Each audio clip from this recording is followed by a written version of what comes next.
Olá, pessoal. Então, vamos dar continuidade, né, ao nosso estudo de funções com Python. Então, a gente vai falar um pouquinho aqui sobre o escopo de variáveis, né? Como nós já vimos, né, os programas, eles executam os seus comandos de cima para baixo. Então, por exemplo, o primeiro comando aqui, olha para esse programinha aqui, o primeiro comando aqui é um def, né? O que esse comando faz? Ele especifica que vão estar subordinados a ele os comandos que especificam as ações necessárias para executar, por exemplo, uma função, né? Por exemplo, aqui, olha, das linhas 2 até a linha 5. Mas esses comandos aqui, desta função, eles não serão realmente executados até que essa função seja chamada. E onde é que isso acontece? Apenas aqui na linha 8. Então, em termos de execução, nós podemos imaginar que a primeira linha a ser executada efetivamente é a linha 7. Então, a linha 7 aqui, como vocês estão vendo, é a primeira linha a ser efetivamente executada. E na sequência, nós vamos ter a linha 8, que faz a chamada da função. Então, assim, chamando-se a função anteriormente definida, a linha 1 atribuirá ao parâmetro n da função o argumento x, está aqui o argumento x, então vai passar o argumento x, enviado pela chamada na linha 8. Então, em outras palavras, o n passa a valer o mesmo valor que x valia no momento da chamada da função da linha 8. Tá? Então, o que vai acontecer? Vão ser executadas, as linhas 3, as linhas 4 e a linha 5. E aí, o que vai acontecer com a linha 5, pessoal? Ela vai estabelecer um retorno, ou seja, a execução volta para a linha 8 com o resultado da função que vai ser exibido na tela, certo? Então, se houvesse uma linha 9 neste programa, o que iria acontecer? Ela iria ser executada, essa linha 9, logo em seguida. Então, como não tem, então o programa vai parar ali na linha 8, ok? Bem, então, a variável n é definida como parâmetro da função fatorial, certo? Parâmetro da função fatorial, e assim ela só existe para os comandos subordinados à definição da função fatorial. Fora deste contexto, também chamado de escopo, a variável n, esta variável aqui, ela será desconhecida, certo? Então, olha só.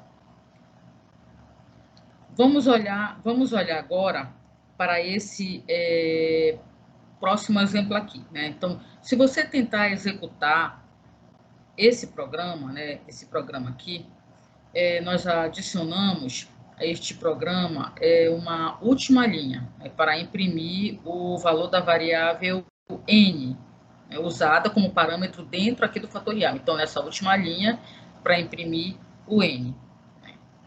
Então, vai dar problema. Por quê? Porque o n não está definido. E por que o n não está definido?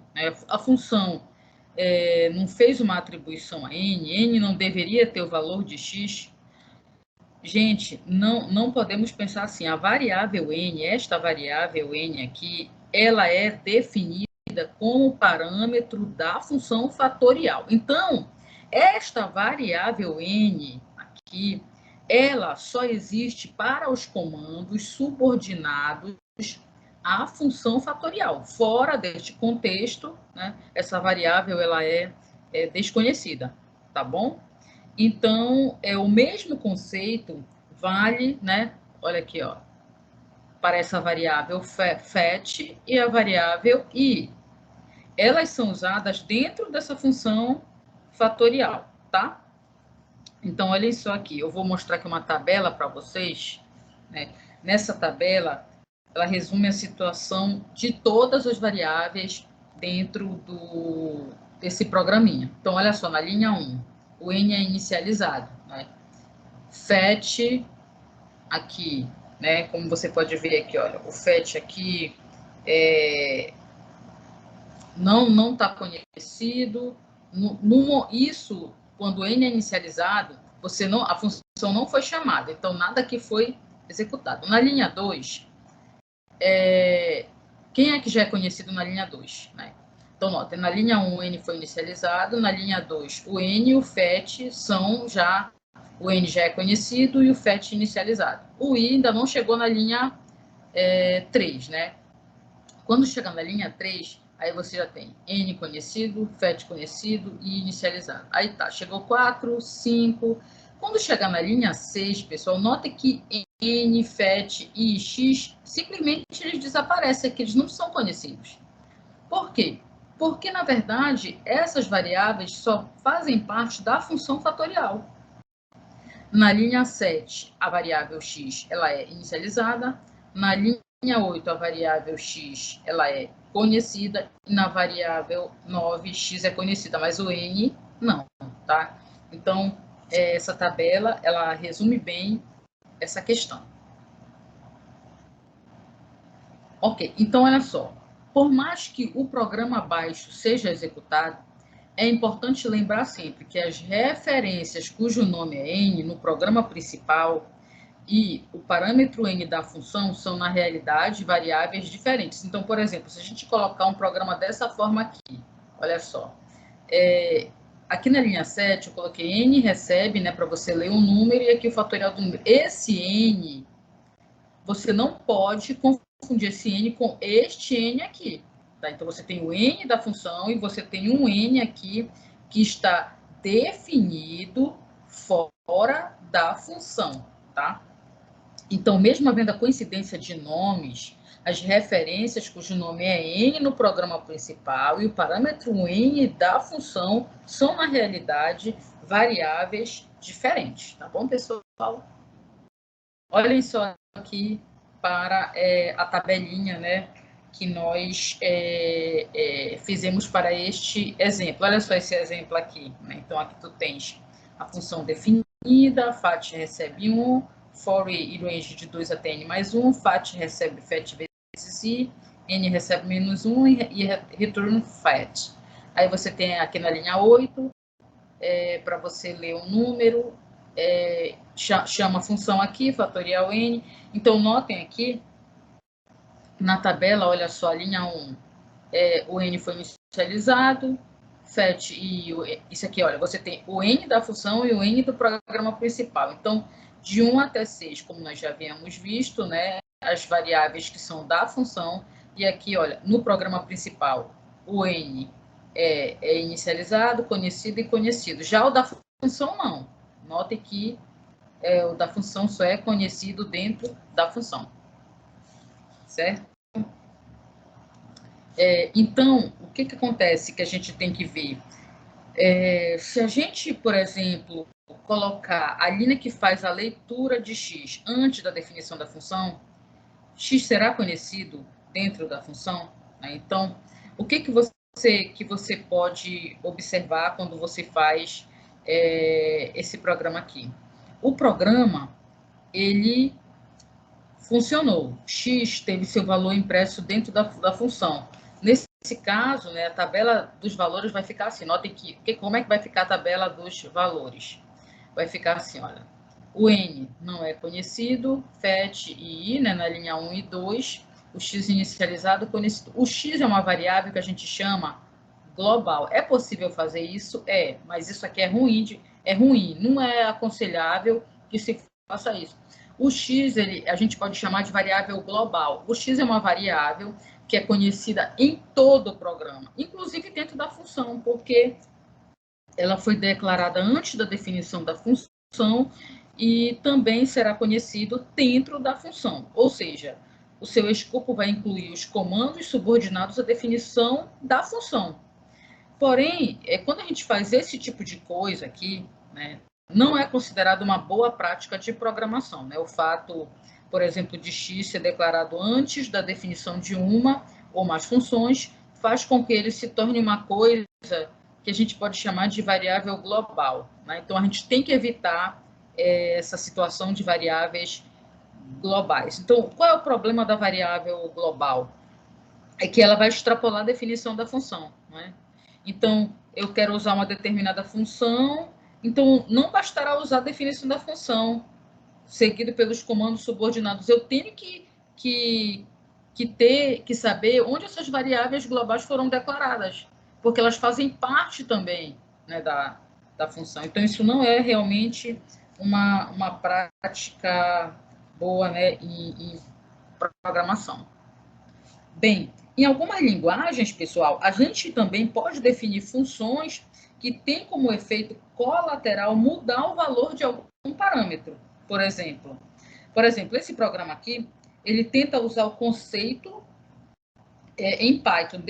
Como é que ele faz? Ele define uma função que, teoricamente, transforma um número passado como argumento em seu negativo. Olha, inverte sinal. Então, número recebe menos número. O que o programador poderia esperar é que o argumento x, né, deveria ter seu sinal invertido, porque o efeito da função é inverter o sinal do seu parâmetro, né? Então, aqui, olha só aqui, inverte o sinal de x, né? Então, o número, ele não é x. Se você atribuir alguma coisa a número dentro da função, não estará alterando o valor de x que é definido fora da função. Então, olha só o que acontece. Ó, x recebe 10. Inverte o sinal. Então, nota, por que não vai estar alterando? Porque não retornou nada aqui na função. Então, por mais que você espere, isso não vai acontecer, né? Porque quando sair da função, o teu x, ele vai continuar valendo 10 e não menos 10. Então, por quê? Porque o Python considera que, como vimos na sessão anterior, os parâmetros de funções não são a mesma variável passada como argumento. Assim, o número não é x. Então, se você atribuir alguma coisa a um número dentro da função, não estará alterando o valor de x que está sendo definido fora, né? Então, o número aqui dentro da função, ele vai ter o seu número invertido. Mas quando a função termina, né, por exemplo, ela termina, o que vai acontecer aqui? Logo depois que ela termina, vai imprimir o x. Mas quem é o x? O x é 10. Então, se você quiser um programa que altere o sinal, como é que você tem que fazer? Você tem que retornar alguma coisa aqui para a função que não está acontecendo. Aí você pode mudar e fazer esse programinha. E esse programinha aqui, ele realmente vai alterar o sinal, tá bom?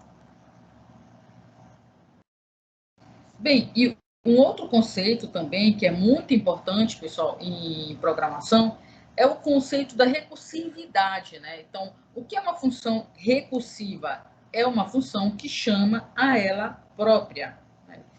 Então, a gente tem que realmente definir, né, o que será essa chamada recursiva, ou seja, é uma expressão que define o valor da função em termos da mesma função, né? Por exemplo, o fatorial. Você tem chamada recursiva na função fatorial. E também a condição de parada. Olha só aqui esse exemplo aqui do fatorial, né? A função recursiva, ela consistirá de pelo menos um if-else, né, em que se testa a condição de parada. No caso do fatorial, deve-se testar se o parâmetro é zero. Se for, bem, se o número for zero, o que vai acontecer? O fatorial é 1, né? Senão, ela retorna o valor do parâmetro vezes olha aqui, vezes o fatorial do parâmetro menos 1. Então, notem que aqui, nesse return, você está novamente chamando o fatorial. Olha, a função sendo chamada novamente, agora o argumento é n menos 1. Então, esse argumento vai passar aqui para o n. Então, a função está sendo chamada dentro dela mesma. Então, em relação ao escopo de variáveis, né, a gente observa que cada vez que a função chamar a si mesmo, a execução recursiva da função considera que o parâmetro n aqui, pessoal, é uma nova variável, como vimos na sessão anterior, né? Então, se a gente digitar o 5, por exemplo, a função fatorial será chamada a primeira vez, né, 5, ao parâmetro n. Como 5 é diferente de zero, ela vem para o senão. E aí, aqui vai retorne 5 vezes fatorial de 4. Então, agora o parâmetro aqui vai ser 4. Vai ter uma nova chamada da função e assim até o término do cálculo do fatorial, né? Um outro exemplo também de recursividade múltipla, por exemplo, no caso dos números de Fibonacci, ou sequência de Fibonacci, é uma sequência de números, começando normalmente por 0 e 1, na qual cada termo subsequente corresponde à soma dos dois anteriores. Então, olha, 0, 1, 1. Quem é esse 1? 1 mais 0. Quem é o 2? 1 mais 1. 3. 2 mais 1. 5. 3 mais 2. Então, nós podemos criar uma função aqui, ó, def Fibonacci n. Se n é igual a 0 ou n é igual a 1, retorne 1. Né? Se não, retorne Fibonacci n menos 1 mais Fibonacci n menos 2. Então, notem que a função está sendo chamada aqui uma vez, né? Então, digamos que o n seja 2, por exemplo. Então, vai retorne 2, o Fibonacci de 1, né? De 2 menos 1, que é 1, e de 2 menos 2, que é 0. Né? Então, vai chamar a função aqui 2 vezes para poder montar a sequência. Né? Então, aqui, olha, nessa linha aqui no X, você entra com o número que você quer calcular a sequência, né? O número de termos, e aqui print Fibonacci x, né? Ok. Então, aqui tem vários exemplos para vocês fazerem, já estão com os códigos todos completos. Então, nós vamos falar um pouco, bem rápido, sobre a otimização de códigos, né? Então, quando a Ada Lovelace, a primeira programadora, né, o que ela percebeu em pleno século XIX? Que existiram várias maneiras de programar a solução para o mesmo problema e que algumas dessas maneiras podem demandar poucas instruções. Como eu já falei para vocês em aulas anteriores, cada programador tem sua forma de programar, mas às vezes um problema que é simples, que você pode programar de uma forma bem simples e rápida, através de módulos ou de funções, muitas vezes você faz um código muito extenso por falta de experiência. Então, pessoal, fazer programas de forma que a quantidade de instruções executadas para resolver o problema seja o mínimo possível, como é que é chamado isso? De otimização de código. E para isso nós temos que ter cuidado, né? Para que essa otimização não torne também um código onde ninguém mais entenda aquele código, apenas você entende aquele código, tá bom? Então, por exemplo, a fórmula desse arranjo aqui, né?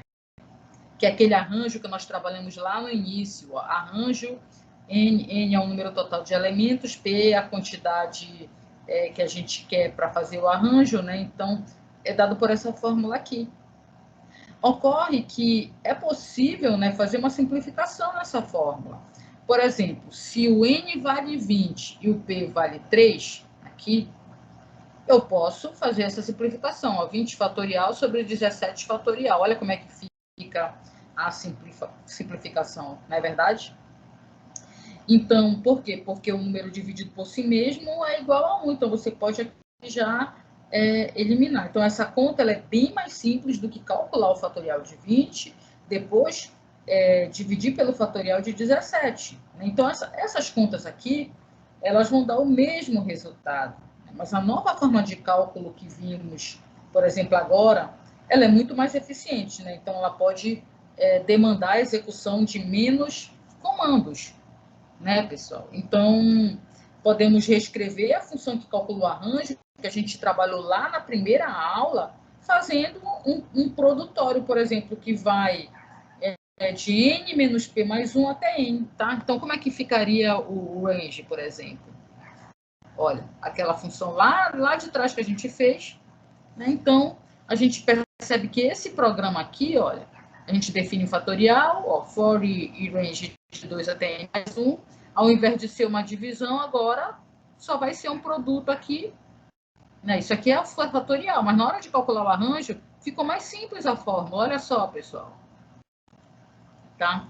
Então, a gente percebe que esse programa é muito mais eficiente, né? Então, aqui, olha, o arranjo, né, que é essa função, aqui é o fatorial, né, que a gente já viu. Aqui o arranjo, olha como é que fica a função do arranjo, pessoal. Olha, A recebe 1 for i range de n menos p mais 1 até n mais 1. A recebe A vezes I. Ficou muito mais simples, né, do que o que a gente vinha fazendo lá anteriormente. Então, a gente percebe que esse programa é mais eficiente do que a versão anterior, porque a diferença, né, entre NP, nos casos em que a diferença entre NP seja muito grande, né? Então, a função, por exemplo, não otimizada, vai fazer 1000, se fosse esse caso aqui, olha, de um arranjo de 1000, de 2 em 2, você ia fazer 1000 mais 998 multiplicações, né? Então, realmente fica muito complexo, tá? Então, é a otimização de código, como eu falei para vocês, nós podemos fazer programas, né, de forma que a quantidade de instruções executadas para resolver o problema seja o mínimo possível, tá? Um outro problema também que a gente consegue evitar que algumas instruções sejam executadas é quando a gente está procurando um valor em uma lista, por exemplo, limitada, para verificar se o número é primo. A gente pode pesquisar os números menores do que o número, exceto 1. Tá? Eu não preciso testar 1, né?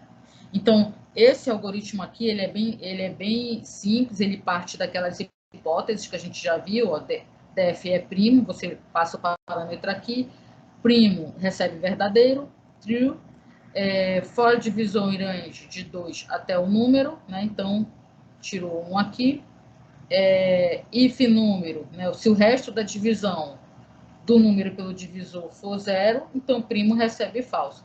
Notem também que uma outra forma que a gente tinha feito já era testar até a metade do número mais 1, né? A gente já tinha programado dessa forma, então você tem também aqui esse outro código que é mais otimizado.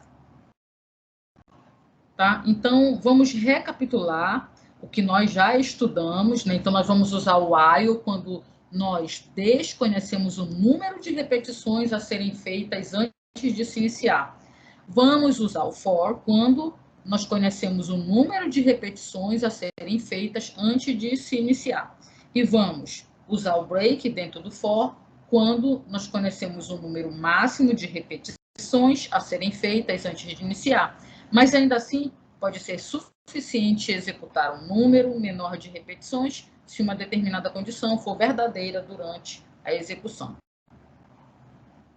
Aqui tem vários exemplos já com código pronto para vocês estudarem. Se tiverem dúvida, perguntem, tá? No chat, no canal, podem perguntar.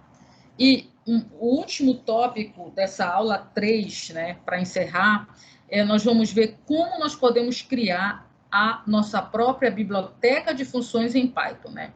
Então, criar biblioteca de funções, que podem ser chamadas de outros programas, é muito simples, né? Então, vamos concentrar a nossa atenção no menu File, que fica no canto esquerdo aqui, olha, superior da tela, o pessoal que está com PyCharm aí.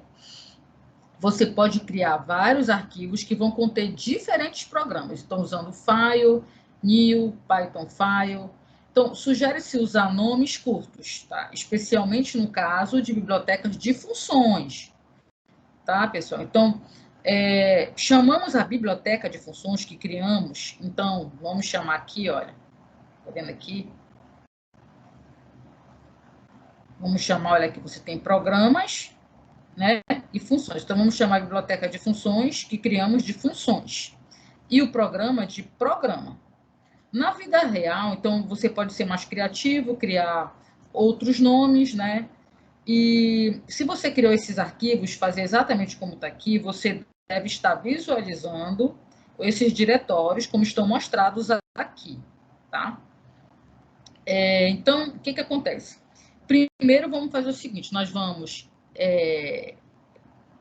abrir o arquivo funções, né, e definir ali duas funções, por exemplo. Uma para ver se o número é primo e a outra para calcular, por exemplo, o máximo divisor comum entre dois números. Então, está aqui as duas funções, né? Def é primo, a gente já estudou aqui essas duas funções, aqui o máximo divisor comum, if b igual a zero, retorne A, senão MDC entre B e o resto de A sobre B. Observe que aqui não existe o programa principal, apenas duas funções sendo definidas. Se você executar esse programa, ele não vai produzir nada, porque em nenhum lugar essas funções são chamadas, né? Então, a gente sabe que para poder produzir alguma coisa, essas funções podem ser chamadas. Então, o que você pode fazer agora? Você pode chamar essas funções de outro programa, tá? Então, é aí, como é que você vai fazer isso? É aí que vai entrar o nosso arquivo, né, que a gente chamou de programa, tá vendo aqui? Aí, olha o que você vai fazer. Você vai implementar, né, nesse outro arquivo o seguinte, olha, import funções aqui, por exemplo, print funções ponto é primo, aí você pode ver se esse número é primo, e aqui também o MDC entre esses dois números. Ou seja, o primeiro comando, esse import, pessoal, ele indica que neste arquivo nós queremos usar funções que estão definidas em outro arquivo cujo nome é funções. Tá? Então, recapitulando, né, esse comando import, ele indica que neste arquivo nós queremos usar funções, né, que estão definidas neste outro arquivo. Qual é o outro arquivo? Funções. Então, quando a gente quer usar uma dessas funções, a gente vai ter que escrever funções.mdc, funções.e'. Também, o que é possível, como a gente já viu, se a gente for usar apenas uma ou outra função, importar seletivamente da biblioteca de funções, tu pode colocar assim, ó, from, que é D, né, origem, from funções, ou seja, do arquivo funções, import a função é'. Aí você pode fazer o que você quiser. Então, o que a gente nota agora? Que o comando de importação, ele vai importar apenas a função é', mas não vai importar mais a MDC. Qual é a vantagem? É que a gente não precisa ficar escrevendo sempre funções.é', e pode escrever simplesmente é', né? Quando a gente for chamando ao longo do nosso programa. Bem, pessoal, então agora vocês criaram a primeira biblioteca de funções de vocês e vocês podem agora brincar aí com a criação de biblioteca de funções, tá bom? Então, a gente termina aqui a nossa terceira aula de funções e a gente se encontra, então, na próxima aula. Obrigada, pessoal.